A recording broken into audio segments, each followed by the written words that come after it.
Hello అండి. ఈ వీడియోలో వచ్చేసి నేను మునగాకు కందిపప్పు ఫ్రై చేస్తున్నాను.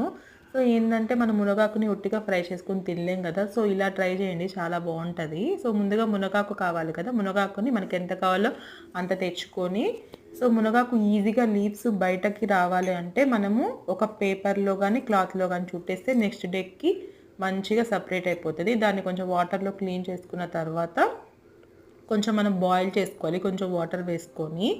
సో నెక్స్ట్ ఏంటంటే కందిపప్పును కూడా మనం ప్యారలల్‌గా కొంచెం సోక్ చేసుకొని తర్వాత ఇలా పలుకుగా విడిగా బాయిల్ చేసుకోండి. ఇప్పుడేంటంటే ఒక ప్యాన్‌లో పోపు దినుసులు, వెల్లుల్లి, కరివేపాకు, ఎండుమిర్చి, ఇంగువ.